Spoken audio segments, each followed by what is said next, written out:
Buenas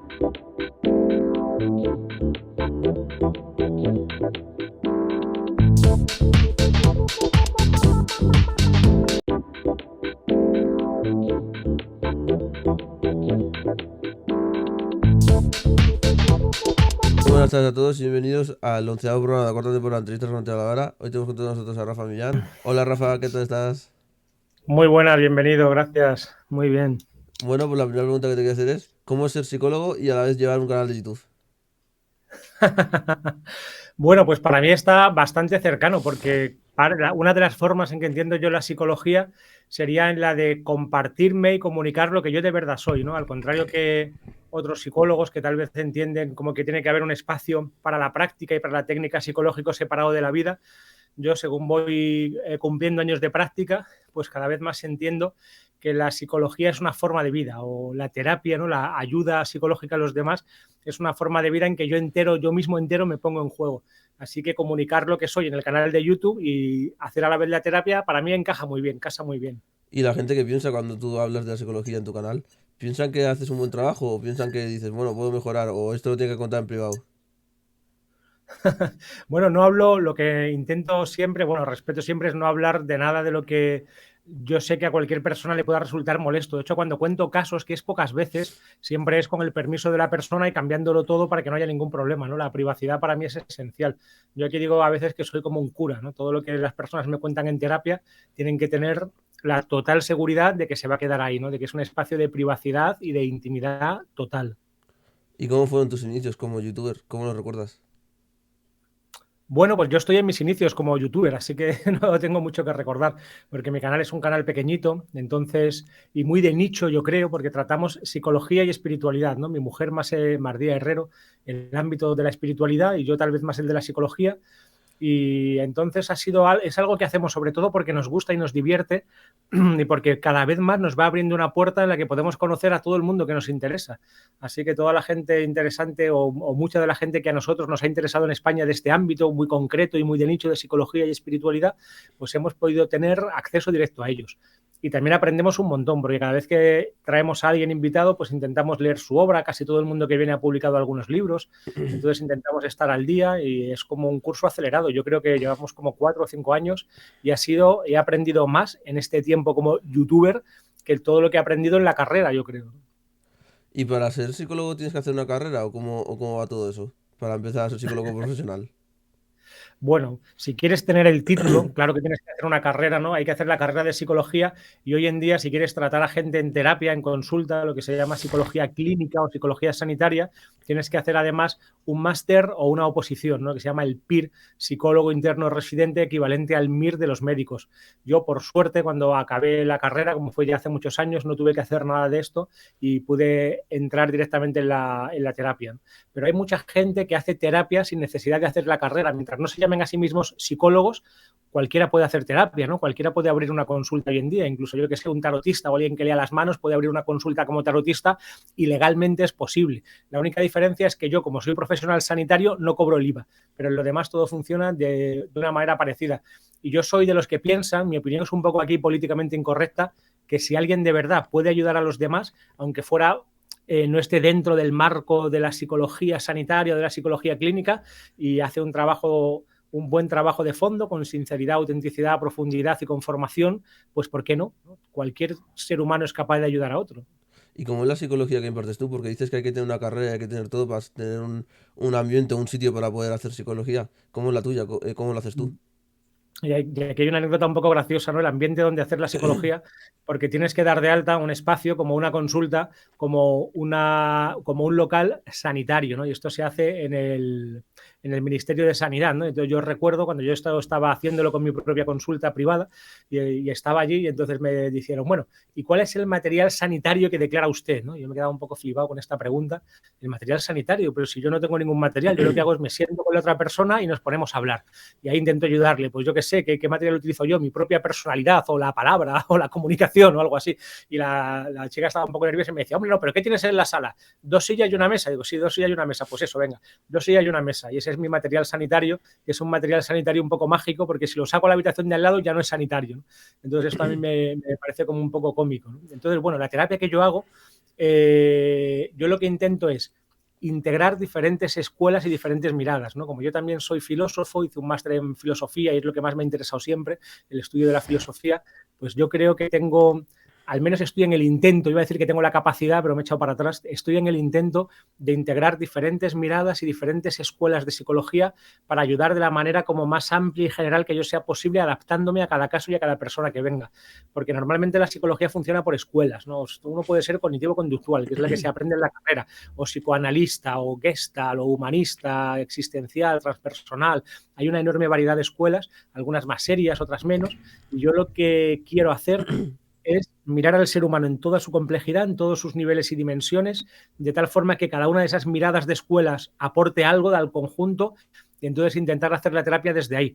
O dicho de otra manera, intento hacer terapia sin ninguna escuela, como te decía antes, desde lo que yo soy, escuetamente, ponerme como un ser humano delante de otro ser humano que sufre y ahí ver qué puedo hacer, tirando de todas las herramientas que he aprendido, claro, en la carrera y en otros muchos lugares, pero ponerme yo desnudo, escuetamente, frente a otro ser humano desnudo para intentar entender qué pasa y cómo puedo yo humanamente ayudar a esa persona. Ese sería para mí el fondo de la terapia, más allá de las técnicas concretas.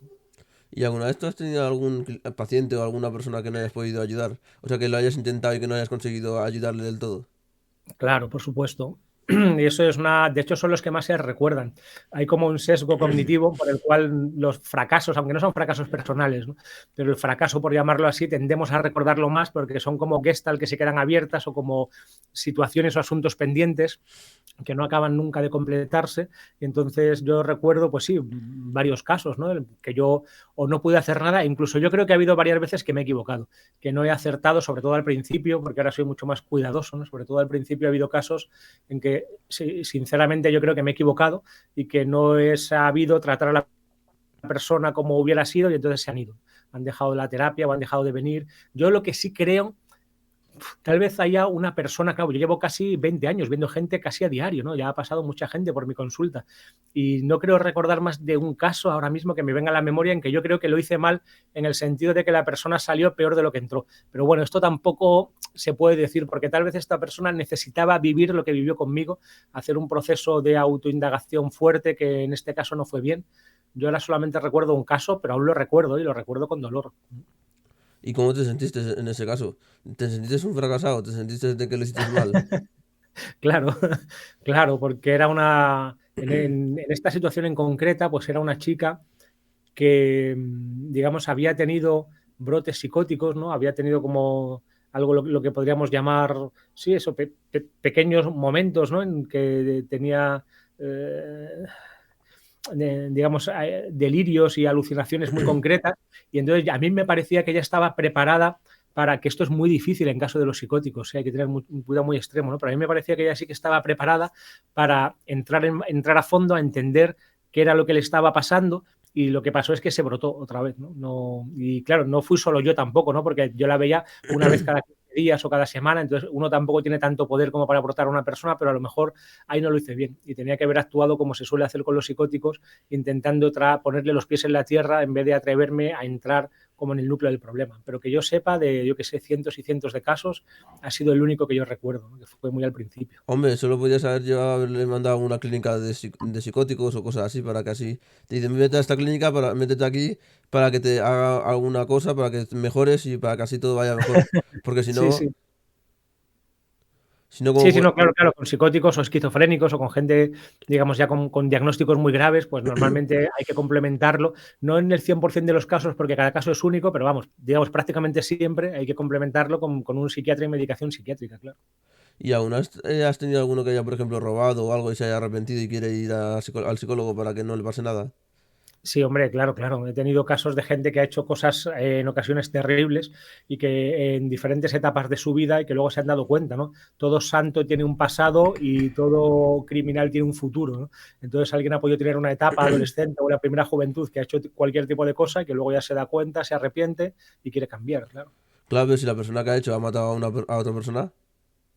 Yo no he tenido ningún asesino. Sí he tenido gente que ha tenido asesinos en la familia o que ha estado a punto. pero no he tenido a nadie porque, claro, yo hay un sesgo aquí fuerte que yo tengo una consulta privada. Entonces, el que viene tiene que venir, tener la responsabilidad y la capacidad de disciplina mínima para venir una vez por semana, pagarme 70 euros la hora, o sea que es muy caro y además se requiere como un cierto grado de responsabilidad. Entonces, alguien que está muy desestructurado normalmente no viene. Yo creo que no recuerdo ahora mismo nadie. Sí he tenido gente que ha cometido otro tipo de delitos, pero así asesinatos en concreto no. ¿Y cómo se siente? O sea, haber cometido un delito y ir a un sitio de psicólogos para decir, coño, quiero mejorar, quiero todo y decir, he metido la pata, no quiero volver a hacerlo. Y intentar conseguir que no lo vuelva a hacer, porque hay algunos que van ahí, pero luego lo vuelven a hacer. Claro, bueno, pues lo primero es intentar fomentar las partes buenas de esa persona para que tenga la suficiente fuerza y voluntad como para asumir la responsabilidad de lo que ha hecho, ¿no? Si ha cometido un delito, pues entregarse, si ha robado a alguien, intentar restituirlo de alguna manera, si ha cometido algún mal a otra persona, reconocerlo y decirlo. Esto para mí sería lo ideal. Claro que no siempre se puede, que al final la psicología tiene algo de posibilista, tienes que adaptarte a las posibilidades reales y concretas que tienes con cada persona, que siempre son diferentes, pero en general yo intentaría que una persona que ha cometido un delito o que ha hecho un daño sobre terceros, el que sea, reconozca el daño y en la medida de lo posible, que no siempre es, ya te digo, lo repare. Hombre, yo he visto algunos que han traído, que han tenido hasta pedófilos en la consulta y todo. Han dicho, Claro. yo quiero ir ahí a la consulta porque estoy teniendo unos pensamientos impuros, voy a ir ahí porque como me estoy sintiendo pedófilo y no quiero ningún problema, no quiero causar nada, me voy al psicólogo para que no pase nada.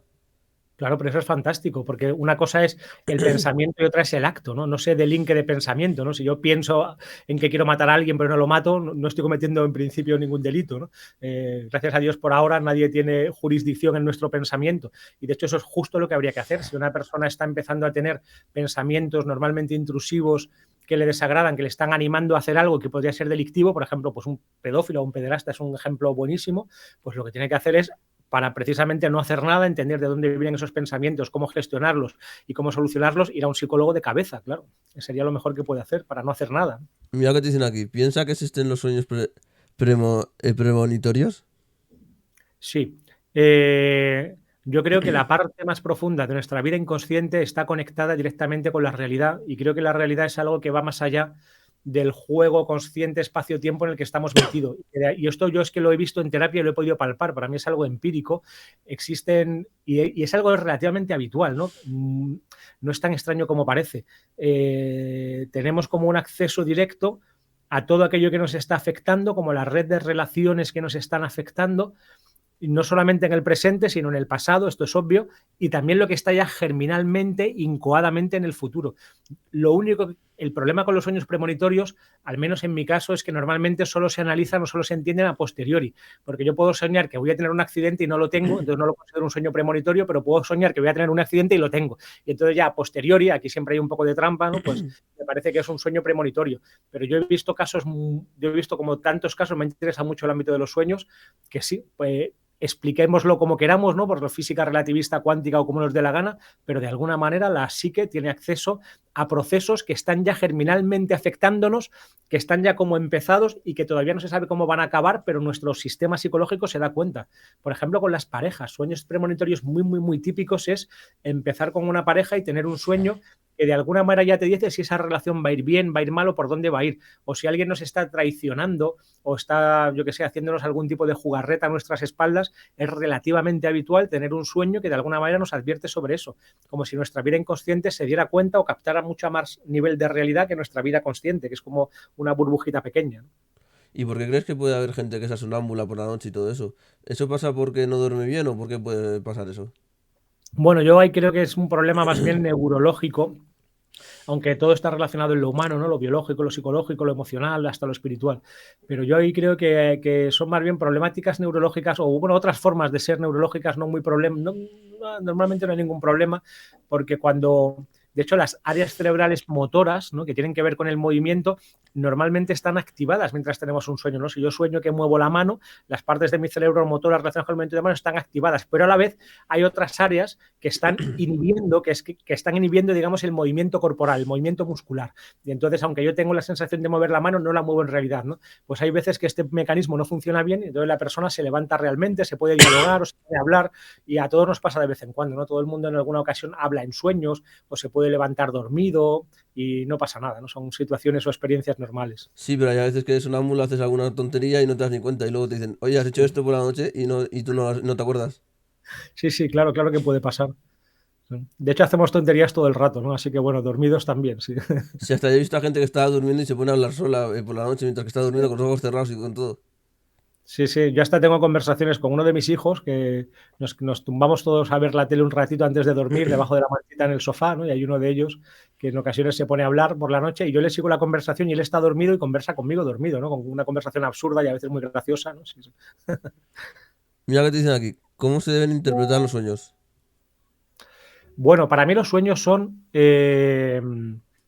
textos, o sea, los mecanismos que están generando los sueños son los mismos que los del lenguaje, pero dejados a sí mismos sin el control de la conciencia, digamos, funcionando solos. Entonces, para mí, la manera correcta de interpretar un sueño es cómo nos enfrentaríamos a un texto desconocido, por ejemplo, con una película. Por eso en los sueños normalmente no hay una única interpretación lineal, sino que el sueño está lleno de alusiones y de sugerencias que nunca se cierran del todo, pero que son significativas. A mí me encanta poner el ejemplo de cualquier buena película, ¿no? Yo que sé, El Señor de los Anillos. Si alguien me preguntara, ¿qué significa El Señor de los Anillos? Pues un montón de cosas y ninguna. Podríamos estar haciendo hermenéutica, interpretación de la película y decir, pues es una metáfora psicológica, o Gollum significa lo que sea, o es una metáfora social o histórica, y probablemente todas esas interpretaciones y muchas más sean reales. Con los sueños pasa igual. Los sueños condensan significación e información de todos los ámbitos de nuestra vida de una manera muy densa. Por eso son tan aparentemente absurdos, no porque no signifiquen nada, sino porque condensan mucha información en muy pocas figuras. Y entonces normalmente de un solo sueño se pueden interpretar un montón de niveles a la vez, un montón de hilos de sentido y todos ellos son razonables o son correctos sin que haya ninguno que sea como el más evidente, ¿no? Por eso a mí no me gustan los diccionarios de sueños, que soñar esto significa esto, que puede ayudar, todo puede ayudar. Entonces, ¿cómo se enfrenta uno a un sueño? Como a un texto. Y de hecho, las mismas herramientas con las que analizamos un texto nos pueden valer para desentrañar el sueño.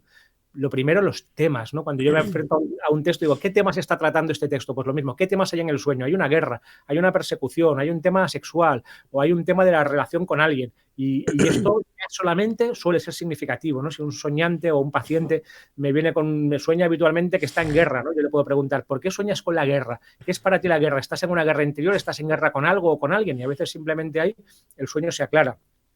Luego, estructuras, ¿no? Pues cómo funciona la estructura narrativa del sueño, elementos que se repiten, no siempre soy perseguido, a veces me persigue un dinosaurio, a veces me persigue un hombre, a veces me persigue un zombie, pero siempre se da que me veo en los sueños huyendo de algo. Bueno, pues ¿de qué estás huyendo? Luego, por supuesto, símbolos, ¿no? Los símbolos, igual que funcionan en los mitos, las leyendas, los cuentos, también funcionan en los sueños. Entonces alguien puede soñar con el océano y que sea un símbolo de otra cosa, por ejemplo, de su vida emocional o de la profundidad, de la vida espiritual, pueden ser cada símbolo un montón de cosas. La casa es un símbolo muy habitual que suele hablar de la realidad concreta que uno mismo habita, el lugar donde yo habito, mi realidad concreta.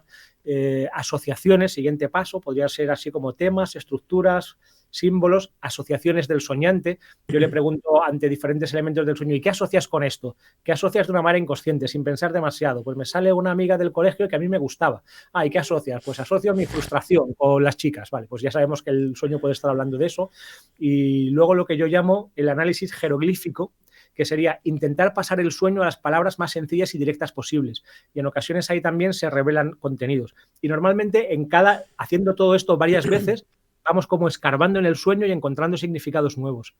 Si quieres lo hacemos con algún sueño tuyo. Si tienes algún sueño, te analizamos, o alguien quiere contar un sueño breve, lo podemos intentar. ¿Y por qué crees que hay gente que, por ejemplo, tiene un amigo imaginario? ¿Crees que es por algún sueño que ha tenido cuando estaba durmiendo o algo? Porque hay muchos niños o mucha gente que tiene amigos imaginarios y ve en la calle y dice, porque habla solo y está hablando con un amigo imaginario y no te das ni cuenta. Wow, pues eso sería algo parecido al fenómeno como de la personalidad múltiple, ¿no? Que es un fenómeno también que ocurre realmente, porque no estamos totalmente unificados, estamos en un permanente diálogo con otras partes de nosotros mismos. Y hay veces que no tenemos muy claro si esas partes realmente están muy disociadas, pueden llegar a parecer que son otros seres. Un ejemplo claro son los propios sueños.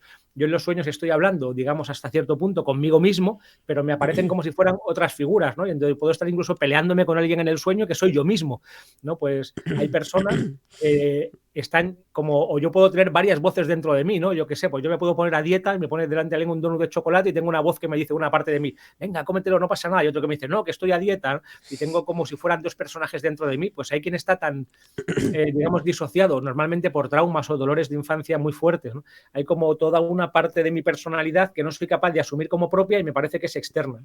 Y entonces ahí puedo tener como estar hablando como alguien desde fuera. Y luego los amigos imaginarios infantiles, yo creo que esto es otra cosa.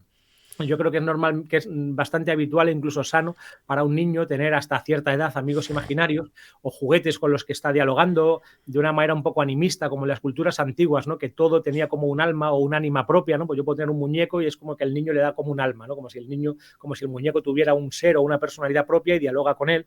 Yo creo que esto es sano y que es una manera en la que el niño está aprendiendo a conocerse al mundo y a sí mismo, porque él todavía no tiene formado una identidad. El niño pequeño todavía no está diferenciado del mundo, no está separado, no sabe que él es un yo frente a otros yoes, sino que todo está un poco mezclado y tiene que empezar a hacer ese trabajo de separarse, de llegar a tener una identidad madura, racional, adulta, y entonces ahí en ese proceso, pues tener amigos imaginarios yo creo que es normal y saludable para un niño. Hombre, cuando eres pequeño lo entiendo, pero cuando tienes, por ejemplo, 15 años o 16 años, que he visto a gente, hasta en mi colegio, que tenía amigos imaginarios con 15 años, eso ya no es normal.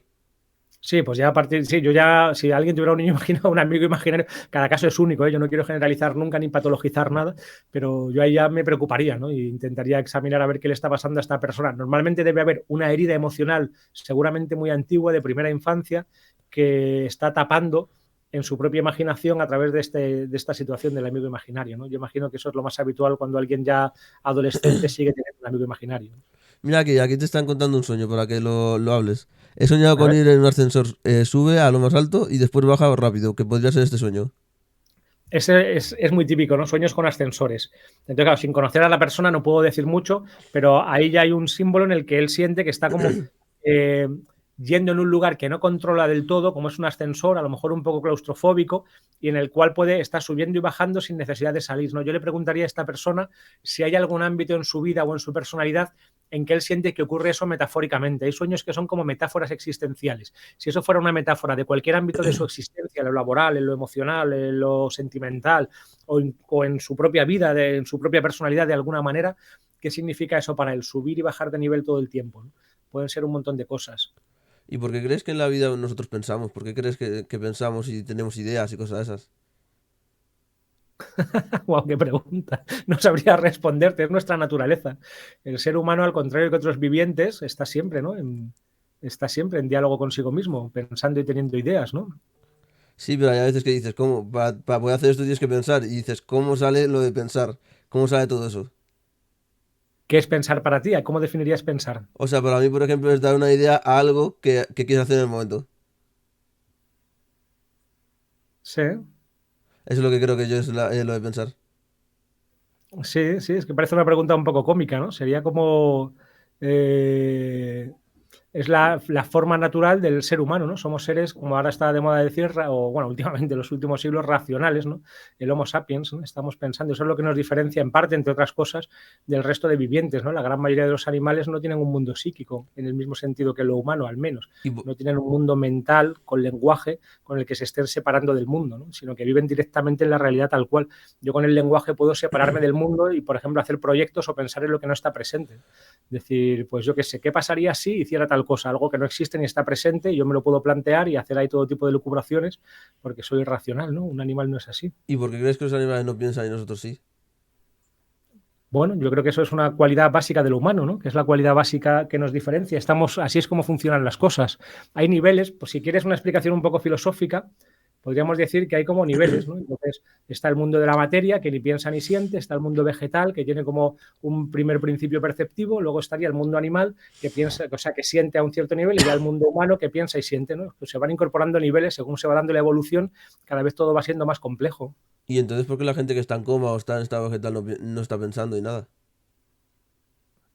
Porque vamos y venimos de ese estado de conciencia. El ser humano incluye todos los niveles que somos, ¿no? También somos materia, también somos animales, y en ocasiones, por ejemplo, dormidos o en coma, yo no diría que no estamos pensando, siempre está ocurriendo algo, incluso en el sueño profundo con sueños, cuando se despierta alguien está ocurriendo algo, pero yo no diría que estamos digamos, totalmente en el vacío, pero sí, vamos y venimos, ¿no?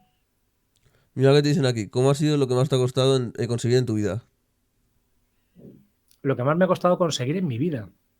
Pues estoy todavía en ello. Lo que yo quiero conseguir es ganarme, conquistar mi propia libertad o algo así, llegar a ser más plenamente humano. Estoy en proceso de construirme a mí mismo, de ser más maduro, más auténtico, más verdadero, mejor persona, ¿no? Y eso es un proceso como a largo plazo de toda la vida. Y por supuesto que nunca se alcanza del todo. ¿Y tú hay algo que hayas querido de objetivo para este año, por ejemplo, o para hasta esta época, por ejemplo, diciendo, yo quiero algo y no lo he conseguido todavía, y me gustaría conseguirlo? Tengo una espina de que quería haber hecho esto, pero no lo he podido hacer. Pues déjame pensar ahora mismo no se me ocurre, ¿no? Estoy pensando que eso es muy buena señal. Gracias a Dios, la gran mayoría de las cosas importantes que he querido hacer en mi vida, estoy con la persona que quiero estar, tengo hijos, que era algo que quería, he publicado libros, que era algo que quería, comunico también y mucha gente me invita a dar charlas, que es algo que me apasiona hacer, comunicar de esa manera, mi trabajo me encanta. No se me ocurre ahora mismo nada importante, no sé. Claro, porque hay gente que dice, yo no he estudiado esto porque no han dejado y quería haberlo estudiado. O me ha pasado esto y no está con la chica que me ha gustado por esto. Estoy con una chica pero quería haber estado con otra chica y no he podido estar por esto. O he suspendido por esto y tengo la espina clara de que si no hubiese suspendido hubiese pasado de curso. Ahora mismo no veo ninguna, a ver qué podría ser. No tengo ninguna espina clavada en ese sentido, ¿no? Además, yo creo, esto ya nos metemos en lo espiritual, yo creo que nuestra vida tiene un destino y un sentido, y que todo lo que nos pasa nos ocurre por algo. Incluso este podcast tiene un sentido para mí, ¿no? Mira que tienen aquí, ¿cómo ven los sueños antes, durante y después de la pandemia? ¿Ha habido algún cambio en las personas? Hostias, qué buena pregunta. Pues tiene que haberlo habido, ¿eh? Claro, durante la pandemia era muy habitual sueños de confinamiento, ¿no? En que la gente se sentía como encerrada o angustiada. Yo he visto un montón de pesadillas. Es muy difícil porque yo tengo una muestra pequeña, no puedo generalizar, pero a mí sí que me parece que ha habido más pesadillas de lo habitual. Y en la etapa post-pandemia, pues no tengo muy claro, ¿no? ¿Qué diferencias, qué dirías, por ejemplo, tú que ha cambiado después de la pandemia a nivel general? ¿En qué somos diferentes? Porque Hombre, parecía que iba a cambiar todo, pero tampoco ha habido un gran cambio, ¿o sí lo ha hombre, habido? hay algo que sí que ha cambiado, que ahora valoramos más a la familia, a los Eso. amigos y que los queremos más y que sabemos que hay que pasar tiempo con ellos y que si no pasas un tiempo con ellos puede pasar algo y te vas a arrepentir todavía. Pues eso, entonces bien, pues eso, seguramente eso ahora mismo no se me ocurre cómo, pero eso tiene que estar reflejándose en los sueños, ¿no? Porque los sueños son un reflejo de toda nuestra vida. Entonces, de alguna manera, pues ahora debe de haber sueños así, ¿no? Sí. Es muy interesante esto que dices, ¿no? Yo siempre, yo lo he pensado durante la pandemia como que era una hora de la verdad. Entonces, cada uno se veía un poco confrontado consigo mismo y con su verdad. Y la verdad más honda es como estás tú diciendo, pues cómo nos llevamos con lo que de verdad importa, con la familia, con nuestras vocaciones y con nosotros mismos, ¿no? ¿Y cómo crees que pueden salir las pesadillas y todo eso? ¿Tú crees que es algo que alguien ha tenido algún problema o alguna cosa en su vida y por eso salen Mm. pesadillas? ¿O por qué puede ser? Bueno, primero porque las pesadillas, como los sueños son un reflejo de lo que somos, también tenemos partes oscuras que aparecen en los sueños, tanto nosotros mismos como el mundo, ¿no? El mundo es un lugar que puede llegar a ponerse muy inhóspito y en consecuencia esos miedos aparecen en los sueños. Y también puede estar hablando de focos de angustia, ¿no? Todos tenemos traumas o momentos en la vida de angustia, ansiedad o de tristeza o de falta de sentido y eso aparece reflejado en las pesadillas, ¿no? ¿Y por qué crees que alguien puede tener algún trauma de algo o cualquier cosa de esas? Es que son preguntas tan generales que me cuesta entenderlas. Pues que el trauma significa impacto, ¿no? Entonces, todos hemos tenido impactos psicológicos, cosas que no han salido, ya sean pequeños traumas o grandes traumas, ¿no? Cosas que no son como quisiéramos, o dolor o daño que nos han hecho cuando éramos pequeños, o la familia, ¿no? Mira que te meto aquí. ¿Quién busca más la psicología? ¿Cómo? ¿Cómo? A ver, Aquí pone, ¿quién busca más esta psicología? ¿qué psicología? La que ¿Qué, haces tú. qué, qué? Según dicen, la que haces tú, seguramente. Pues cualquiera que esté sufriendo o que quiera conocerse mejor a sí mismo o mejorar en algún ámbito psicológico, ¿no? ¿Y tú ahora en un futuro, tú qué es lo que querrías mejorar para tener mejor vida? Pues para mí, yo quiero ser mejor persona, quiero tener más hondura y profundidad y tratar mejor a los demás. Eso quiero ser, una vida más auténtica, en que me importen menos los aspectos superficiales de la vida y me importe más como el tratar como, con hondura a las personas que quiero y a todo el mundo en general. Eso sería mi objetivo básico. ¿Y O qué es lo, crecer, ¿no? Sería para mí madurar y crecer incluso espiritualmente hablando. y qué es lo que le dirías a una persona que, por ejemplo, quiere ligar con una chica y no puede y se deprime y va al psicólogo diciendo, estoy deprimido porque quiero salir con una chica y no puedo y me agobio y tal? Porque hay mucha gente que se va, o le deja a la pareja, o le deja a la pareja, se va al psicólogo, se pone a llorar y dice, me ha pasado esto, yo quiero salir con la chica, pero la chica ya no me quiere, no sé qué. Pues esto es una cosa muy habitual, ¿no? No creo que sea... Habría que ver el caso concreto, ¿no? Ahí se podría tanto intentar ver por qué a él le duele tanto, ¿no? Porque de alguna manera no se está valorando o queriendo a sí mismo y está poniendo el sentido de su vida en otra persona, lo cual puede ser un error. O, en último caso, también esta persona a lo mejor no está sabiendo cómo tratar ¿no? A lo mejor por problemas de autoestima o de narcisismo o lo que sea, no está sabiendo cómo tratar a las personas del otro sexo o del mismo sexo, a las personas que quiera ligar, ¿no? Y a lo Claro, mejor porque ahí se puede intervenir y enseñarle un poco a ligar sanamente, ¿no? Claro, porque hay mucha gente que, por ejemplo, tienes una pareja de 8 años y luego corta contigo y tú la sigues queriendo y la sigues queriendo y la chica ya no te quiere a ti porque la chica ya está harta de ti porque dice que eres un pesado, por ejemplo, y corta Eso. contigo y tú dices, Por eso te coño, ha ¿qué tengo que pasado a ti, hacer? te ha pasado a ti, Santiago. No, a mí Hablas por no, a mí experiencia. por ejemplo no me ha pasado, pero le ha pasado a amigos míos y yo he visto que hay Ajá. muchos que les han dejado la pareja y han estado como 4 meses o casi un año deprimidos. Ujú. Claro, normal, sí, sí. Tienes una pareja de 8 años, pues ya es todo un mundo compartido. Es como que te quitan una parte de ti mismo y eso es literalmente un duelo, tener que enterrar o que matar una parte de lo que eres. Entonces es natural y necesario pasar una etapa de dolor y de sufrimiento. Malo sería que te dejara una pareja de 8 años y que tú estuvieras tan contento dándole las castañuelas, ¿no? Hombre, si tú la has dejado por otra persona, ahí sí. Bueno, pero ahí serías muy frívolo, ¿no? Si tú dejas a una pareja de 8 años y estás tan contento, porque aunque lo dejes tú porque ves que no puede ser, en algún momento tuviste que poner tu corazón en esa relación, ¿no? Y entonces tiene que dolerte un poco, ¿no? Aunque seas tú quien lo deje. Muchas veces duele más dejarlo que ser dejado, porque cuando eres dejado no tienes que tomar ninguna decisión y no hay responsabilidad. Mientras que cuando lo dejas eres tú el que estás llegando y a alguien a quien alguna vez has querido le estás clavando la espada. ¿Y cómo es cuando la gente va al psicólogo y te dice a ti, me ha pasado esto con el amor, ¿me ayudas un poco? Bueno, depende de cada caso. Yo me adapto a cada caso y cada situación es única. Creo que no se puede generalizar.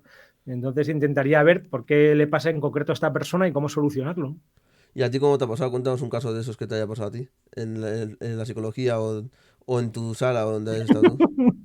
Es que no entiendo muy bien esta pregunta. A ver, házmela de una manera más O concreta. sea, que te digo que en tu sala, en tu espacio donde tú haces lo de la psicología, digo que si alguna vez cuando ha venido alguno, de estos que han venido para decirle, estoy triste, estoy depresivo, estoy no sé qué, ¿cómo les ha ayudado para que salga adelante? Pues de muchas maneras, no hay una manera general, no, si quieres, o si quieres que te hable cómo va generalmente un proceso psicológico en mi consulta, pues normalmente yo primero fortalezco o refuerzo las partes positivas de esta persona para que luego ya poco a poco entre los dos aliados podamos irnos haciendo cargo de lo negativo. Entonces, sí, eso sería. Entonces la persona tiene que confrontarse consigo misma, con su propio dolor y con sus propias carencias, las que sean, para encontrar fuerzas en sí mismos, en el propio espacio de la relación terapéutica y llegar a saber quién es, ¿no? Algo así. Mira, te preguntan aquí, ¿cómo funciona o se aplica esta psicología en nuestra sociedad? Es que no tengo por dónde pillar esa pregunta tampoco. No sé, lo De pone aquí, psicología, ¿qué psicología? Porque hay muchas escuelas. No, a ver, ¿a qué se refiere más en concreto? no sé, aquí pone, ¿cómo funciona o se aplica esta psicología en nuestra sociedad? Es lo que pone aquí. Pues no sé responder, no sé. Pues siempre viene bien un poco de psicología, ¿no? Entonces siempre estaría bien la psicología entendida en un sentido muy amplio como autoconocimiento, ¿no? Conocerse un poco uno mejor a sí mismo, saber por qué reaccionamos de cierta manera, pues no siempre es útil, ¿no? Y cambiando de tema, ¿tú cómo has visto tu año 2023? ¿Qué es en lo que mejorarías y en lo que dirías, yo no volvería a esto, yo digo, yo ya no quiero esto del año 2023? Que vamos a ver. Bueno, en lo personal, pues yo creo que he tenido un año bastante bueno. ¿Qué es lo que no me gustaría del año 2023? Bueno, la parte, o sea, el topicazo sería pues decirte como que en la parte política y social, pues ha habido cosas, las guerras que se han iniciado, pues que han sido un desastre, pero a mí, en lo personal, yo creo que me ha ido bastante bien. No se me ocurre ahora mismo nada que negaría. ¿Y a ti, en tu año, Santiago? Así Bueno, lo dialogamos un poco. yo en mi año alguna cosa que otra cambiaría, o sea, cambiaría poquísimas cosas, pero alguna pequeñita sí que cambiaría. Por ejemplo, como mi viaje a Miami, que no fue como me hubiese gustado, o que, por ejemplo, yo me metí en una aplicación que no era y me hackearon mi cuenta, Así, ostras. exacto, me hackearon mi cuenta y intentaría hacer todo para que no pasaran esas cosas. Ostras, sí, sí. No, lo entiendo, ¿eh? Tiene que ser jodidillo eso. ¿Y qué te pasó en Miami? Ah, no, en Miami tuve un problema con un familiar, ¿No? o sea, yo estuve ahí y no estaba a gusto y tal, y entonces cuando fui de viaje, entonces me volví antes de lo esperado y todo eso. Ujú, ujú. Pero bueno, son cosas que pasan. En la vida hay problemas, hay de todo, y no pasa nada. Pero no ha sido tampoco mal año. Hay gente que ha tenido el peor año de su vida. Sí, sí, claro, habrá gente que lo haya pasado muy mal, ¿no? Por ejemplo, eso que decimos, ¿no? Hay gente que está en guerra, imagínate cómo habrá sido el 2023 en Ucrania o en Gaza, ¿no? Pues tremendo, ¿no? O en Israel, tremendo, ¿no? ¿Y cómo has visto el año pasado la política? ¿Cómo has visto a Pedro Sánchez y todo eso? No sé. No sé, no tengo ninguna opinión política. Gracias a Dios en mi trabajo, yo lo que tengo que hacer es, yo soy ¿cómo sería? Como el padre del hijo pródigo o algo así, entonces tengo que acoger a todo el mundo que venga, independientemente de su ideología o de su opinión política, siempre que no sea muy extrema. Entonces, cualquiera que tenga cualquier ideología es bienvenido, porque yo creo que las ideologías muchas veces o en algunas ocasiones no parten tanto de un análisis racional de la realidad, sino de tendencias emocionales básicas, ¿no? Entonces, yo qué sé, pues en mi familia todo el mundo es como pertenecer a un equipo de fútbol, ¿no? En mi familia todo el mundo tiene cierta tendencia política, entonces yo esto lo adopto, o lo contrario, me rebelo de manera adolescente contra esto y soy lo contrario. La mayoría de las veces funciona así, porque hoy en día lo que sí que me parece es que la política es muy poco seria hoy en día. Entonces es muy difícil seguir a un político por sus ideas, ¿no? Porque la gran mayoría están haciendo marketing, vendiéndose, diciendo cosas que luego sabemos que no son así. Hombre, lo que Entonces, quieren decir sinceramente, lo que quieren hacer es hacer todo lo posible para poder ser presidentes. Cuando ya son presidentes cambian el papel y dicen ya he cambiado, ya me olvido, ya digo, me da igual, voy a hacerlo como me da la gana, como ya me han votado, pues ya perfecto. eso.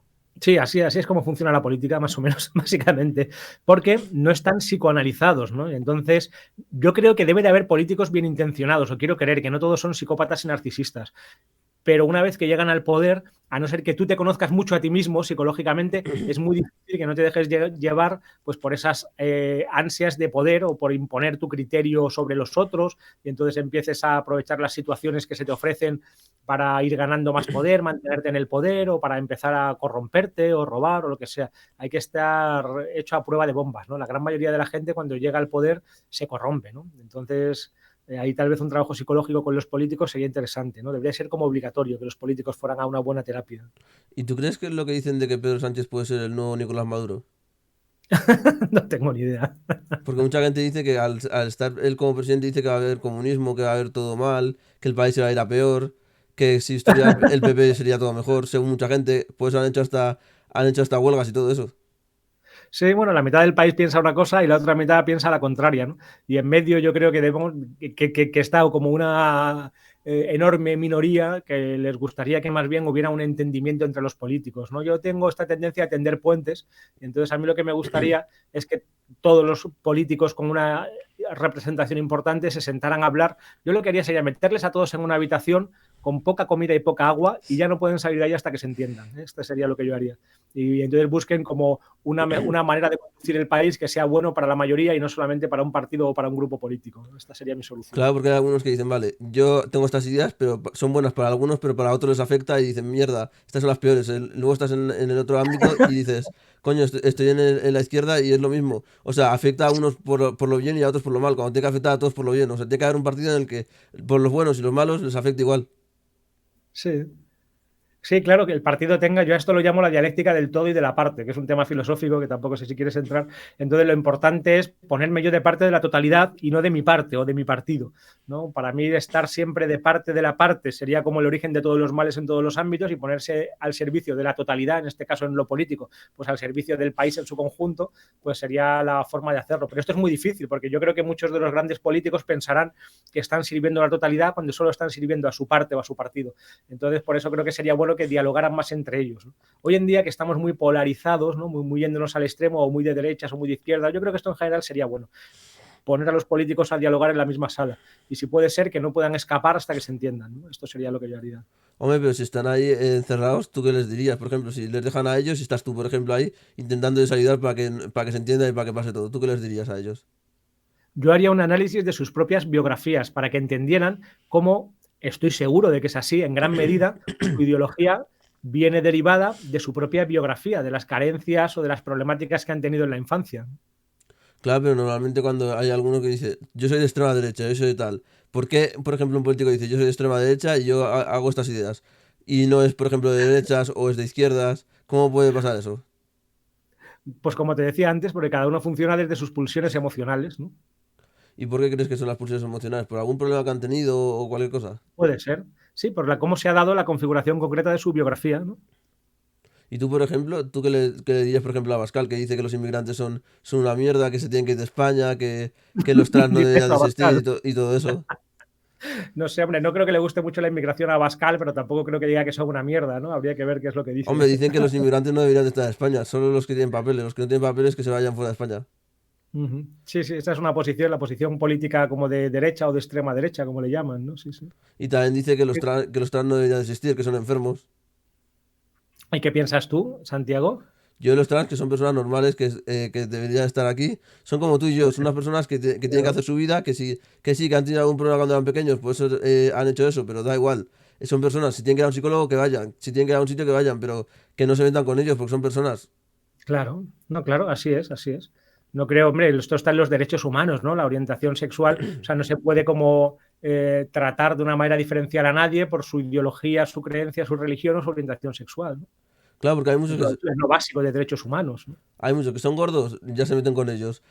Son trans, ya se meten con ellos. Son gays, se meten con ellos. Eres hetero y eres delgado y eres guapera, no se meten contigo. Ah, sí, ¿tú crees que pasa así? Yo Yo creo que estoy sí. bastante gordo y nadie se mete conmigo por gordo, ¿eh? Pero bueno, a lo mejor No, no me pero entero. a ti no, pero a ti, ahora mismo no, pero seguramente habrá alguno, porque a mí Sí, sí, seguramente habrá. habrá alguno en el mundo que dirá, este mira qué friki o qué tal, ¿sabes? Y No, claro. normalmente si eres guaperas, normalmente no se meten ni contigo, ni conmigo, ni con nadie, ¿sabes? O al contrario, ¿no? Porque yo qué sé, que podríamos poner como ejemplo la Pedroche, ¿no? Como una de las mujeres más bellas de España, y seguro que si nos ponemos a mirar por internet la estarán poniendo a caldo continuamente, ¿no? Claro, a todo el mundo lo pondrán a caldo, pero O a no, cualquiera, ¿no? O seguro, claro, o a un hombre normalmente, también. normalmente Solo por- siempre que se meten con alguien, porque yo lo he visto, o sea, se pueden meter con alguien que esté delgado y que sea guaperas, pero porque es tonto y tal. Pero normalmente se meten con la gente que es o gorda, o bajita, o fea, o trans, o gay, o cosas así.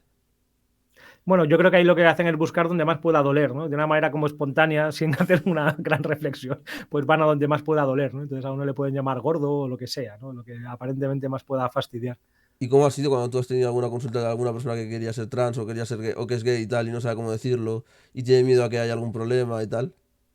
Bueno, la mayoría de casos que yo me he encontrado, afortunadamente, ya lo habían dicho en su entorno a prácticamente todo el mundo. No sé si ahora mismo he tenido algún, a lo mejor había personas concretas que preferían que no se enteraran, pero la gran mayoría de las veces ya se había enterado. Bueno, no, sí que he tenido algunos casos de personas que lo llevaban como en secreto y entonces ahí lo que hay que hacer es pues que la persona vaya entendiendo por qué lo lleva en secreto, cómo quiere ser y que se vaya como aceptando a sí misma, que vaya sabiendo quién es y qué es, que vaya como eso, aceptando y conociendo su propia orientación y que entonces salga adelante. Y luego también yo creo que es muy simple o muy simplista hablar de transexualidad, homosexualidad y heterosexualidad, porque aunque puede haber tendencias dominantes, yo creo que la sexualidad es súper compleja y que cada persona es un mundo. Lo que a uno le gusta, a otro no le gusta, o lo que a uno le encanta, a otro lo detesta. Y también puede haber momentos. Hay personas, yo he visto un montón de gente que tienen etapas y fases diferentes en la vida, unas fases más hetero o más homo, y luego también qué es ser homosexual. Hay quien puede estar, yo que sé, felizmente casado con un hombre, digamos, felizmente casado con una mujer, pero de vez en cuando tiene fantasías homosexuales. Pues es un homosexual, pues no, ni sí ni no, es como es un continuo, es un espectro. No creo que haya patrones muy claros, ¿no? Cada caso es único. Hombre, yo creo que la gente, por ejemplo, no dice que quiere ser gay o que quiere ser trans por miedo a que le rechacen o miedo a que le digan no, no te queremos en nuestra familia, fuera de aquí, ¿sabes? Porque Sí, hay puede muchos ser. padres que son radicales y no quieren y dicen fuera, yo no te quiero y te echan de casa por ser gay o por ser trans o por cosas esas. Sí, sí, no, no, debería ser así, obviamente, pero sí, por desgracia, claro que puede pasar, ¿no? Aunque, bueno, la mayoría de los casos concretos que yo ahora estoy pensando que he visto en terapia, las familias lo suelen llevar bien, pero claro, no todos. Claro, y los que no lo han llevado bien, normalmente yo he visto que a algunos les han echado de casa por ser trans, o sea, por querer ser trans, en vez de Ah, llevarlo sí, ¿tú has bien, visto eso? yo lo he Pues visto qué horror. en internet yo lo he visto que hay muchos que se han quejado diciendo, anda, me han echado de casa porque soy trans, mi madre me ha dejado de hablar, ¿qué hago? Y se agobian y todo, y van al psicólogo y dicen, ¿qué hago? Y le piden consejo a alguien para que le diga, ¿qué puedo hacer para que mi madre me escuche y me entienda? Ujú, ujú. Vaya, pues lo siento, sí. Claro que habrá casos, ¿no? Por supuesto. Claro, porque a ti, por Habrá ejemplo, casos de todo. si te llega a ti algún caso de alguien que, por ejemplo, quiere ser chica y es un chico, por ejemplo, y te dice, Dame tu consejo, que necesito tu ayuda, porque a mi madre me apoya, pero mis amigos tengo miedo a que se vayan de mi vida, me rechacen y Ujú. todo, ¿qué puedo hacer? Bueno, pues yo no puedo dar ningún consejo porque el psicólogo no está para aconsejar, sino para abrir un espacio en que la persona vaya entendiéndose a sí misma. Yo escucharía, como a todo ser humano, ¿no? Sin juicio ni crítica, con una apertura total y el máximo cariño que yo sea capaz para que esa persona se pueda ir abriendo y en un diálogo honesto con otro que sabe que nunca va a enjuiciar ni a criticar nada y en total privacidad pueda llegar a descubrir lo que realmente quiere. Claro, porque yo he visto a mucha gente que dice, yo soy amigo de esta persona, pero si es trans ya no sería amigo suyo. O si yo soy tal. Y entonces dices, ¿qué cojones? Si es amigo de él de verdad, aunque sea chica, seguirá siendo amigo de él, ¿no? Sí, ¿no? Eso debería ser así, claro. Sí, porque yo he visto hasta amigos míos que dicen que si yo tengo, por ejemplo, que si una persona de amiga suya se hace chica, que ya no sería amigo suyo. Bueno, pues, pues está claro que no debería ser así, ¿no? ¿Y por qué crees que la gente dice que la transexualidad y todo eso, lo de ser gay y todo eso es un tabú y cosas esas? Y que eso es como ser un pringao, ser un friki o ser un rarito, básicamente. La gente lo llama rarito, más bien. Pero ¿tú crees que es así? Yo no, yo creo que no es así, pero mucha gente, incluso a Bascal, los llama raritos también. Ah, sí, no lo sabía eso, sí, sí, no sé lo que piensa Pascal, la verdad. ¿Y por qué crees que puede pasar ese tipo de cosas? De que la gente los llama raritos o les hagan bullying en el colegio diciendo porque eres gay, te hacen bullying. Porque eres amanerado, te hacen bullying. Bueno, yo quiero pensar que esto pasa cada vez menos, ¿no? Pero siempre hay una tendencia a rechazar a lo diferente, ¿no? A lo que uno considera como diferente, pues puede haber una tendencia natural, casi biológica, ¿no? Como defensiva, muy arcaica, digamos casi tribal o algo así, a rechazar a lo que es diferente a mi tribu, a mi grupo, ¿no? Lo que llaman en psicología social el endogrupo, ¿no? El grupo al que yo pertenezco que se diferencia de otros grupos. Sí, pero porque seas diferente no te tienen que rechazar. Porque seas diferente en algún ámbito no te tienen que No, no, decir claro que no, claro que cualquier no, cosa. Y yo claro veo, que no. yo he visto en algunos colegios, hasta a mí que me han rechazado por tener barriga, a mí me han dicho, fuera, no, eres una mierda, no sé qué tal. Y digo, ¿por qué te tienen que rechazar porque tengas barriga o porque seas diferente? Es que no todo tiene que ser delgado, alto, inteligente, buena persona y todo. Y guapo, ¿sabes? Bueno, será porque aún eres joven, ¿no? Esperemos que cuando vayas creciendo te vayas encontrando con gente que no te rechace por tu barriga, ¿no? A mí eso nunca me ha pasado. Bueno, de niño sí, claro, de niño o adolescente, si yo era un Exacto, niño cuando gordito y tenía, todo cuando el pollo. tenía 8 años, 9 y 10, sí me ha pasado. Se metían conmigo y todo porque tenía barriga, porque era bajito. Ujú. ¿Y por qué crees tú, por ejemplo, que puede pasar lo del bullying y todo eso? En algún colegio, cosas esas. Bueno, porque a ciertas edades parece que es muy importante el estar como identificado o encajar en tu propio grupo, ¿no? Y una manera muy fácil de encajar es generar como un enemigo externo, ¿no? Alguien al quien ataco o al que rechazo para sentir que formo parte del grupo. Por ejemplo, los populismos de cualquier sentido políticos, como antes te interesaba la política, yo creo que funcionan así. Se busca como un enemigo al que echar la culpa de todo lo malo para yo sentirme como el bueno y el puro. Eso en psicología se llama proyección, un mecanismo de proyección de sombra. Lo que yo no acepto de mí lo pongo sobre el otro. Entonces, por ejemplo, como yo era un niño gordito y empollón, una de las cosas que yo veía es que algunas de las personas que me hacían bullying o me rechazaban, en realidad tenían muy escondido cierta envidia de mi, yo qué sé, de que yo sacaba buenas notas, por ejemplo. Entonces ahí, o de que yo me llevaba bien con la gente, a pesar de ser un niño gordito y empollón, pues me llevaba bien con la mayoría de la gente. De hecho, hoy en día los bullies a mí me da la impresión que están más bien marginándose a sí mismos, ¿no? Que se les acaba marginando a ellos Yo he mismos. visto a gente que le han hecho bullying, por lo menos a mí cuando me lo hicieron, había uno que me hizo bullying que era una persona que le habían hecho bullying antes. O sea, estaba descargando la ira que le Claro. habían hecho antes para hacérsela a otro. Sí, sí, no, claro, claro que puede pasar, por supuesto. El típico, bueno, de hecho yo conocí a un amigo que era como también otro niño gordito junto conmigo y que luego como que adelgazó y entonces él se convertía como en el bully, ¿no? Que robaba el bocadillo a los demás niños en séptimo de GB, en mi época así, en la primaria, digamos, bueno, puede ser, claro. Sí, pero después de los que están haciendo bullying también existen los matones en el colegio. Que yo he Sí, visto, yo por lo menos en mi primer colegio yo he visto a gente que era matona, que era, por ejemplo, tú estás tranquilamente ahí y si le decías cualquier cosa, te empezaba a amenazar, se creía el más grande, el machote, el que contigo podía hacer lo que le diera la gana. puede ser. ¿Pero y qué edad tienes tú, Santiago? 20 años. Ah, 20 años, claro, es que somos de otra generación. Claro, yo tengo ya casi 50. Claro, yo hablo en la generación de ahora porque he visto gente que todavía siguen haciendo de bullying. Siguen saliendo las Claro. noticias y todo, que todavía hay mucha gente que le hacen bullying y que hay Sí, sí. algunos que hasta se han suicidado por hacer, cuando les han hecho bullying y todo. No, no, claro que sí puede ser, pues tremendo, sí. Tremendo, tremenda situación, terrible. ¿Y a ti te ha llegado alguno que le haya hecho bullying a tu consulta? O sea, gente que ha sufrido el bullying, he tenido muchos. Exacto. Gente que haya hecho bullying, algunos he No, tenido ¿qué también, te han claro, hecho? porque a mí No, pueden llegarme adultos, ¿no? no digo que hayan hecho, sino que les hayan hecho bullying. Sí o no, oye, yo creo que eso es bastante habitual, porque además en mi generación no existía ese concepto del bullying, ¿no? Esto es algo en que ha habido como una sensibilización posterior. Entonces a mí, yo qué sé, pues alguien podía vacilarme en clase o insultarme o ponerme un mote o robarme el bocadillo y no pasaba nada, ¿no? Y encima si lo decías en casa casi te llevabas una hostia, era como otra época. Y ahora, claro, eso generó pues traumas y problemáticas específicas de ese tiempo y ahora son diferentes, ¿no? Ahora, gracias a Dios, pues hay una mayor sensibilidad con el bullying y todo funciona de otra manera, ¿no? Oye, pero ¿por qué crees que la gente en realidad puede hacer bullying? O sea, porque ha tenido problemas en casa, aparte, porque hay algunos que hacen bullying y no han recibido bullying antes. Hay muchos que dicen, yo voy a marginar a este porque es el pringado del colegio, es el pringado de la clase, el pringado de todo. Voy a hacerle bullying. Y yo creo que es alguien que le han hecho bullying en su casa o que ha tenido problemas con la familia, con algo, y pues se lo descarga ahí. Sí, sí, puede ser perfectamente así. Puede ser o como alguien, lo contrario, como un niño mimado o narcisista que se cree el mejor del mundo y entonces para tener autoestima rebaja a los demás, o lo contrario, alguien que tiene una herida y que de alguna manera haciendo daño a los demás se siente un poco mejor, ¿no? Las dos cosas. O por ejemplo, lo que pasó hace poco con Vinicius y el Real Madrid, de que se metían con él porque era de color. Así. Se metían con él, decían que, o sea, le insultaban diciendo negro, negro de mierda, no sé qué tal, y un día tuvo que parar un partido hasta que le dejaban de insultar y tuvieron que sacar a varias personas que se metían con él. Vaya, pues terrible, tremendo, claro. Y todo porque él era de color y no era una persona blanca como todo el mundo. Todo el mundo es blanco. No como la mayoría, básicamente. Bueno, la mayoría en España será, ¿no? Bueno, sí, no sé, pero a la gente que es de color normalmente la critican por ser de otra raza. Dicen, anda, mira el africano, mira el rarito, el negrito, mírale. Pero no sé en qué ámbitos te mueves. Yo, gracias a Dios, en los ámbitos que me muevo eso no ocurre, ¿no? No, o sea, No hay nadie que yo lo he critique a visto, otro, pues, yo he yo visto refiero, bueno, a lo mejor en un partido de fútbol, no sé, es que no, yo no veo el fútbol, ¿no? claro, Puede yo ser. es que lo veo en las noticias, en el Marca, y me sale ahí en internet, me sale muchas veces cuando se meten, por ejemplo, con Vinicius o se meten con Sí, alguno, sí, sí. o cuando, por ejemplo, se suicida alguna persona porque ha sufrido mucho bullying y tal. Ajá.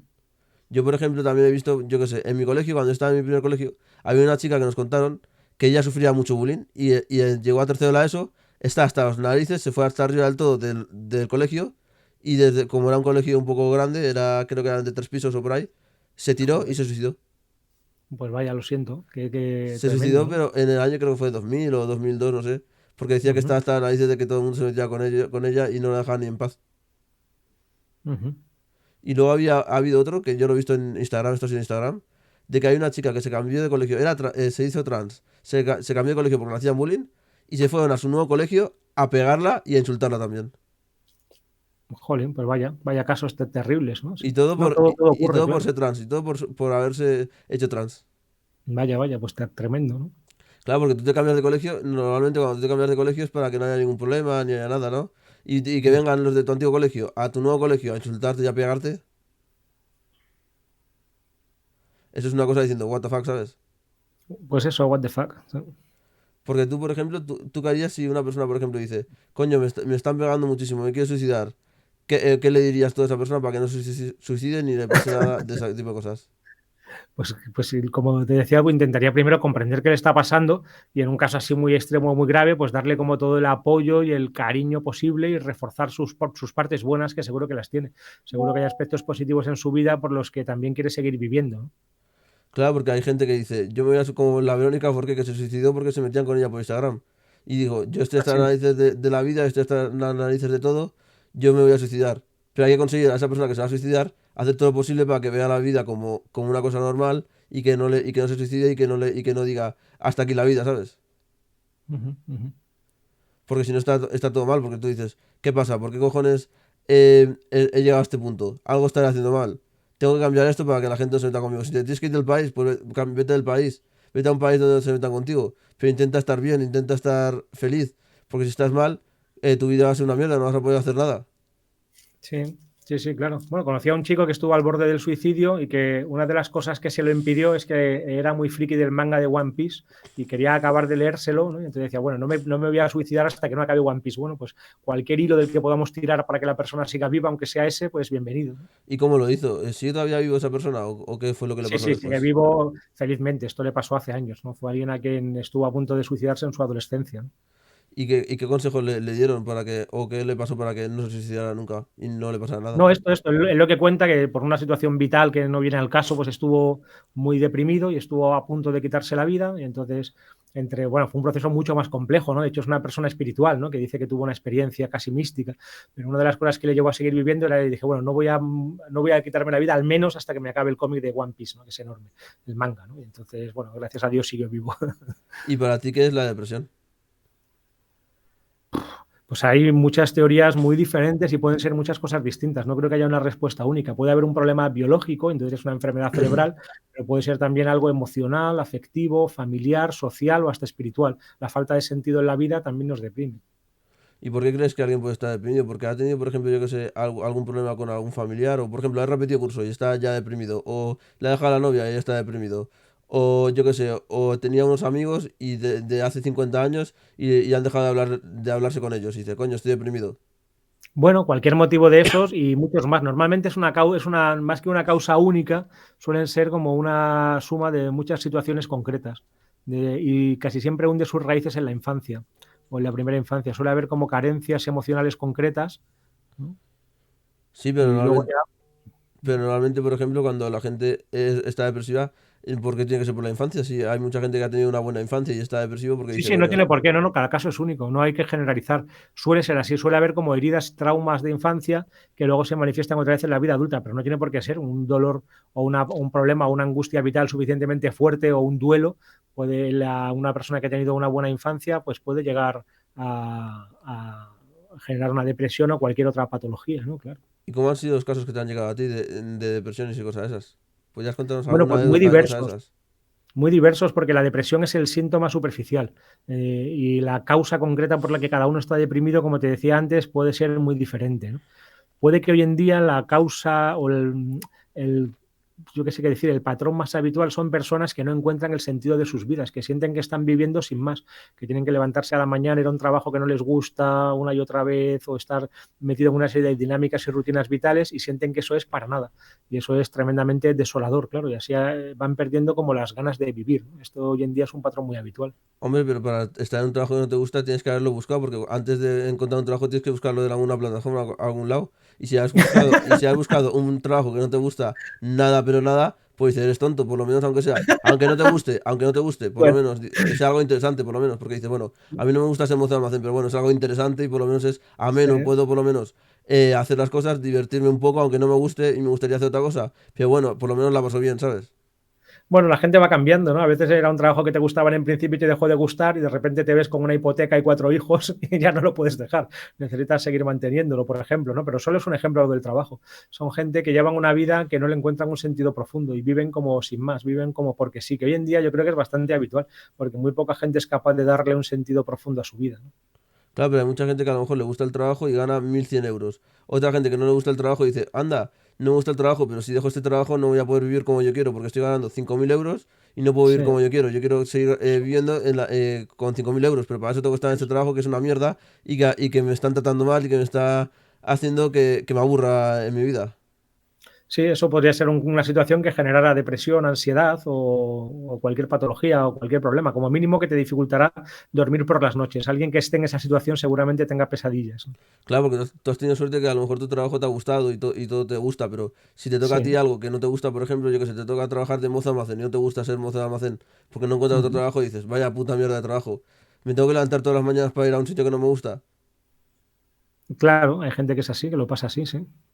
Claro, pero es que tener que ir a un trabajo que no te gusta, dices, coño, tengo que pagarme mi casa, tengo que pagar aunque sea los gastos. Prefiero estar en este trabajo que no me gusta en vez de estar en la calle. Tú decides, o estás en la calle o estás en un trabajo que no te gusta. No hay más remedio. Sí, pues enfrentarte a esa situación sin salida y sin sentido es lo que te deprime, porque no quieres ni estar en la calle ni estar en ese trabajo. Entonces no hay ninguna salida digna emocionalmente hablando, ¿no?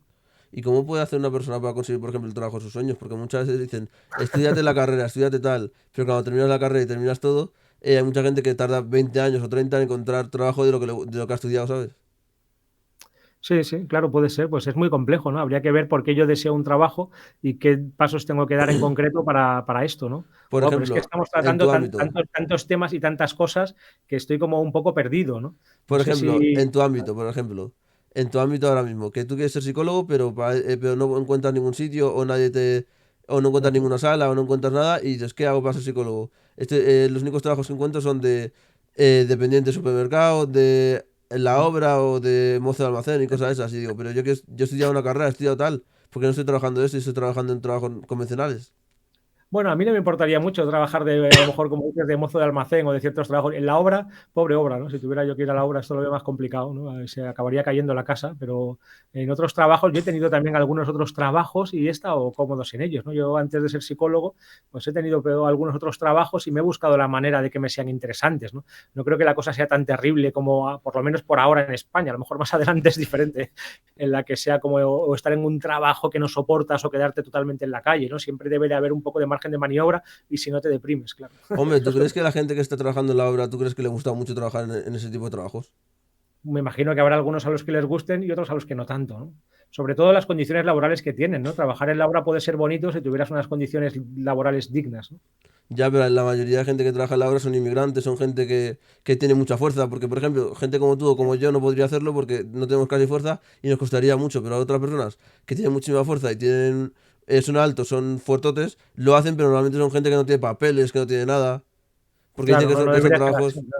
cuan- Un que- cuan- albañil debería de ser un trabajo, de hecho, cuando yo era pequeño, ser albañil, yo no recuerdo que fuera un trabajo como indigno en absoluto, al contrario, ¿no? Podría ser un trabajo tan digno o debería de serlo como cualquier otro y debería de estar muy bien pagado, precisamente porque te estás dejando la salud, ¿no? Normalmente si tienen que llevar muchos pesos o cargar escombros o lo que sea, se están dejando la salud. Es que yo lo he visto y, por ejemplo, en los trabajos de peón de obra y todo eso, es Eso. súper duro y te pagan siempre muy mal. Te pagan, por ejemplo, el mínimo, te pagan tal. Cuando hay otros trabajos que no haces casi nada, por ejemplo, estás con el ordenador o estás, por ejemplo, lo de ser streamer, por ejemplo, que hay gente que está siendo streamer y gana 60.000 euros y está jugando a videojuegos. Y hay otro que está en la obra 24 horas y gana 1.100 euros. Y dices, ¿qué cojones? Pero si este está esforzándose más, está casi Ya. que no puede hacer nada y que casi le da algo y le están pagando mal. Eso debería mejorar. Bueno, pero tú eres streamer, por ejemplo, y no creo que ganes 60.000 euros. No, yo no, yo ahora mismo, por ejemplo, no hago nada, pero estoy diciendo a la gente como Auronplay, como Nilo Ojeda, como Ya, gente ya. así. Bueno, pero porque Auronplay y Ojeda son genios de lo que hacen, ¿no? Nos podrá parecer algo un poco frívolo, pero son genios en lo que hacen, ¿no? Claro, y por ejemplo, el que está en la obra, aunque sea genio en lo que hace, ¿por qué le tienen que pagar tan mal? Ya. No, no, llevas toda la razón. Yo creo que de hecho es muy interesante porque ser albañil es un trabajo mucho más importante que ser streamer. Si yo qué sé, si de repente se me cae una pared de la casa, yo digamos estoy con una urgencia vital tremenda y necesito encontrar un albañil a toda costa o un fontanero. Si de repente por la mañana me levanto y hay una gotera en la casa, necesito un fontanero de urgencia a cualquier precio. Y es un trabajo mucho más importante y más básico que el de un streamer o el de un artista o algo así. Sin embargo, normalmente el streamer y el artista está mejor pagado, pero el de éxito y el de élite, la gran mayoría de los streamers, como es tu caso, pues se comen los mocos, ¿no? Exacto, sí. Claro, tiene que ser solo el de éxito. Pero yo me refiero a los que son de éxito y a la gente que es así, obviamente. Claro, pero esos son como genios, ¿no? O futbolistas, ¿no? De pronto dices, joder, es que un futbolista gana mucho dinero. Bueno, pues esos serán los del Real Madrid de primera, porque la gran mayoría de futbolistas ganarán un sueldo pequeño, ¿no? Me O imagino, ¿no? algunos ni ganan, hay algunos O futbolistas algunos que que ni ganan ganan. dinero. Eso. Yo creo que hay que intentar, pues esto es un ideal, ¿eh? No trabajar por dinero, sino trabajar porque uno está haciendo realmente lo que quiere. Entonces ahí buscar la manera de ganar dinero en esa vocación. Pero esto es difícil, ¿no? A veces no Claro, hay más remedio que arremangarte y trabajar en lo que no te gusta. claro, pero una cosa es que a lo mejor te toque trabajar en algo que no te gusta, pero por lo menos, tío, si estás trabajando en la obra, que es un trabajo duro y tal, por lo menos que te paguen bien, aunque no te guste, por lo menos que Sí, sí, sean sí. yo diría 1.500 euros, porque está haciendo mucho esfuerzo y a lo mejor a veces hasta te rompe la espalda de tantos Sí, sí, años que estás trabajando ahí. sí, sí, totalmente de acuerdo. Sí, sí. Y yo no entiendo porque la gente dice, yo no trabajo en la obra porque es los trabajos más duros. O sea, tú buscas ahí los trabajos que menos quiere la gente y uno de los que aparece es la obra. Otro es camarero. Otro es, vamos a suponerte, peón de ganadería. Y dices, pero qué cojones, ¿por qué pasa esto, sabes? Ujú. Sí, sí. Y Sí, yo no entiendo, por ejemplo, el camarero lo entiendo porque es muchas horas de pie. La obra porque te sí. destroza la espalda. Y tú dices, pero aunque te destroce la espalda son trabajos que tienes que hacer. Alguien los tendrá que hacer, ¿no? Sí, o camioneros que están muchas horas detrás del volante conduciendo, sí, hay mucho, la mina, yo qué sé, hay muchos trabajos terribles que alguien tiene que hacer y que deberían de estar especialmente pagados y valorados. Yo sueño con un mundo, ojalá sea así, en el que poco a poco vayamos, ¿no? O sea, vayamos valorando más todos los trabajos y entonces se puedan pagar mejor, claro, ojalá. Y entonces haya gente que quiera trabajar como camarero o como mozo de almacén porque pagan bien o albañil porque pagan bien. Es que Y la entonces, gente que normalmente trabaja de mozo de almacén de peón y todo eso son gente que no tiene ni estudios. ya. Bueno, es que no hace falta tener estudios, ¿no? Está muy sobrevalorado lo de los estudios. Que estudie quien quiera y quien no quiera y quiera dedicarse a trabajar, que pueda tener un buen trabajo con un sueldo digno y vivir bien Claro, también, porque ¿no? la gente que no tiene estudios, por ejemplo, sus salidas, o ser camarero, o ser peón de obra, o ser, vamos a suponerte, mozo de almacén, o trabajar de reponedor. Y esos trabajos tienen que estar mejor pagados porque dicen, bueno, no es el mejor trabajo del mundo, pero te estás esforzando, estás haciendo mucho, aunque sea que te pongan el mínimo en los trabajos de mierda y en un poquito más en camarero, porque camarero estás 8 horas, estás ahí interactuando con gente que a lo mejor hasta te insulta, te dice, vaya mierda de servicio, es un lento, no sé qué. Ya. Sí, sí, llevas toda la razón. Y para ir finalizando, ¿cómo recuerdas tus inicios? ¿Cómo eras tú antes de ser psicólogo? ¿Cómo eran tus trabajos? ¿En qué trabajabas tú y cómo Bueno, era todo? pues he tenido muchos trabajos curiosos. Yo tal vez el más interesante de todos fue que durante una temporada yo fui ilusionista y humorista. Me subía al escenario a hacer magia, ilusionismo, magia con cartas y de otro tipo, magia de escenario, magia de escena y también magia de cerca. Y también durante una temporada breve fui humorista, me preparaba números de humor y los hacía en el escenario. De hecho, estoy pensando en volver ahora como psicólogo y hacer magia y psicología. A lo mejor me reinvento de esta manera. ¿Y por qué no lo haces en tu canal de YouTube o en algún sitio? Sí, sí, lo quiero hacer porque hasta ahora no se me había ocurrido, como la magia es algo que dejé aparcado y que solamente hago de vez en cuando ahora ya en fiestas familiares o en fiestas de amigos, pero a lo mejor lo retomo porque durante una temporada me dediqué a ello profesionalmente, ¿eh? Luego he tenido muy poco tiempo porque estaba a 1000 cosas a la vez, también escribo y tengo 5 hijos, etcétera, pero a lo mejor ahora encuentro la manera, sí. Y aparte de eso, ¿cómo eran tus primeros trabajos? ¿Cómo eran los trabajos primeros que tuviste? O sea, ¿por qué decidiste coger este También he trabajo y eso, trabajado, cosas? pues mira, he trabajado como de redactor en una cadena de televisión, también en un periódico, escribiendo sobre psicología y espiritualidad. He trabajado, el trabajo más curioso que he tenido en mi vida, yo creo que ahora recuerde, fue cuidador de sillas de una terraza. ¿Qué te parece? Era una terraza que se ponía en la Castellana y se quedaban ahí todas las sillas por el día y alguien tenía que estar ahí sentado mirando que nadie robara sillas. Y ese era yo. El mejor trabajo que he tenido en mi vida, porque podía estar todo el día leyendo o escribiendo mientras estaba ahí simplemente ¿Y ese cuidando las era, sillas. y ese cuánto te pagaban en ese trabajo? Muy, muy poco, pero era un trabajo que hacía casi por placer, porque así tenía, como te digo, todo el día para estar escribiendo, leyendo, pasearme un poquito por ahí, siempre que no perdiera de vista las sillas. Así que era un buen trabajo. ¿Y la gente que En medio de la trabaja, Castellana. y la gente ¿Eh? que trabaja en eso o que trabajaba en eso, podría vivir de eso? ¿O crees que es un trabajo para, por ejemplo, No lo para fin creo, de ¿no? semana o cosas de Es esas? un trabajo provisional, cuidador de sillas. No creo que nadie se profesionalice en esto. ¿Y por qué crees que existe ese trabajo?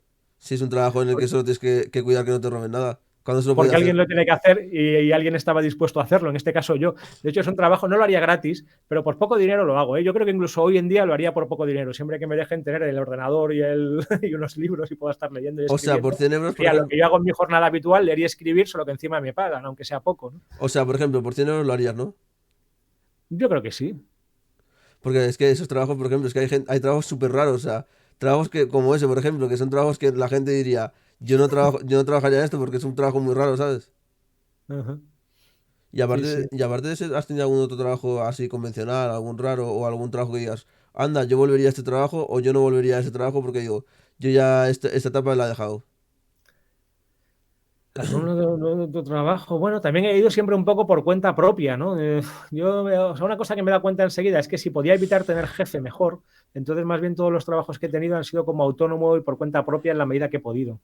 Veo que no está muy activo el chat, ¿eh? No sé si has puesto tú ahí que pregunten, pero hay poca pregunta. Así que a lo mejor, como llevamos ya una hora, podemos ir pensando ya Sí, si en quieres, dejarlo. ya finalizamos. ¿Qué tal te ha parecido la entrevista? Bueno, muy bien. Había veces como me lanzas tantas preguntas de tantos temas que no sabía si era cómica o seria, pero bueno, no pasa nada. No, no me importa moverme en ese ámbito, que ni es ni cómico ni serio. No, hay algunas preguntas que las ha hecho el chat que están al Sí, principio y tú dices, ¿qué cojones? Como la de cómo funciona o se aplica la psicología en nuestra sociedad. claro, es que eso es una pregunta tan genérica que no sé por dónde pillarla. También veo que te has preparado poco la pregunta, que no te has preparado a ver quién soy yo o has leído alguno de mis libros para No, ir sí, aquí, yo pero he bueno, visto, no pasa nada. yo vi el podcast que hiciste con Nilo Ojeda. Sí, eso sí, ¿no? Eso sí, Yo eso sí, sí, sí, sí. ese sí lo vi entero y me gustó bastante. Muy bien, muy bien. Pues gracias, Santiago. Ha sido un Pues placer. bueno, algo que tengas que decir antes de finalizar. No, pues nada, nada, muchas gracias. Que ojalá todos apliquemos más la psicología a la sociedad, como este decía, y todos intentemos conocernos un poco más a nosotros mismos y darnos cuenta que muchas veces actuamos de una manera mecánica o automática pensando que somos libres. Y la libertad es algo que hay que ganarse, ¿no? Que tenemos, y continuamente, nunca se llega al final. Continuamente tenemos que trabajar para ser más libres cada día, ojalá. Chao, un saludo. Suscríbete, suscríbete. Venga, vamos, suscríbete.